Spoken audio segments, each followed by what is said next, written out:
In the last video, we just defined what a histogram is. Now we're going to make one. We're going to make one for the data that we had back in example 1. So example 1, remember, the values represented rents, and we created this grouped frequency table. And now we're going to take our grouped frequency table and convert that to a grouped frequency histogram.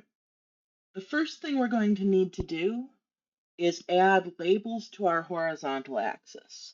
The class boundaries are going to be plotted on the horizontal axis, and the frequencies are going to be plotted on the vertical axis. So we need a vertical axis that goes up to 8, and then we're going to need tick marks on the horizontal axis that we'll label with our class boundaries. Just sticking a little copy here on the side of the screen so we can see it.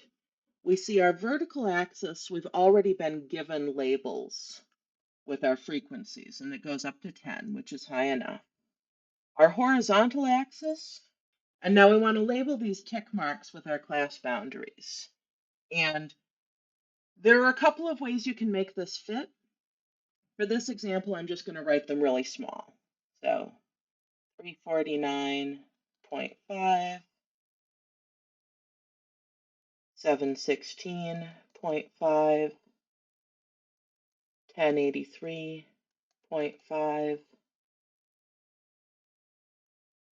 1450.5,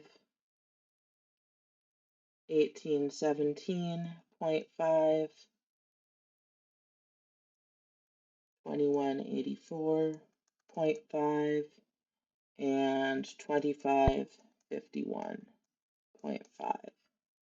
Other than just writing the numbers really small, the other ways that we could make these fit is writing the numbers kind of at an angle, or sort of staggering them up and down so that they don't all have to be on the same line of text. Okay, so now to draw our histogram, we want to make a bar of height 5 with one end at 349.5 and the other end at 716.5. So there's our first bar. Then we want a bar of height 7, touching that bar. So starting at 716.5 and ending at 1083.5. And then a bar of height 8 touching that one, starting at 1083.5 and ending at 1450.5. And then touching that one, a bar of height 3, starting at 1450.5 and ending at 1817.5. And then the next bar has height 0. We don't need to draw anything for that at all, or we can draw just the line segment that's just at height 0. And our last bar has height 1. And then the last thing we want to do with our histogram is shade in the bars.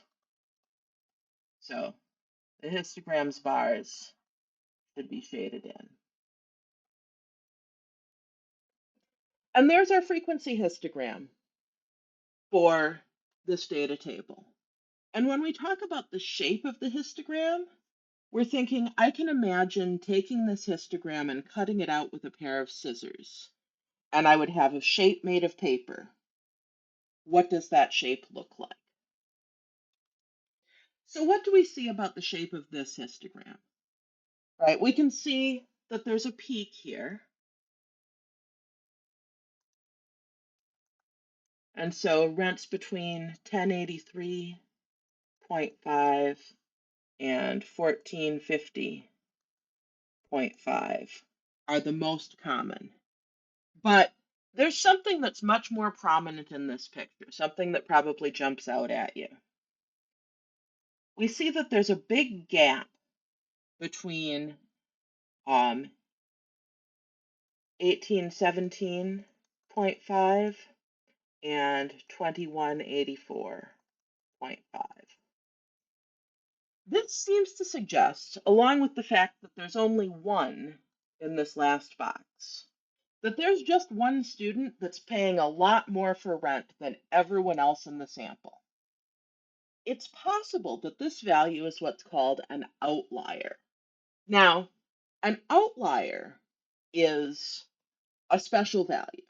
An outlier is specifically a very large or very small value that does not fit in with the rest of the data. A little bit later on in this unit, we're going to meet a very formal definition of what is an outlier. How can we tell that this value doesn't fit in with the rest of the data?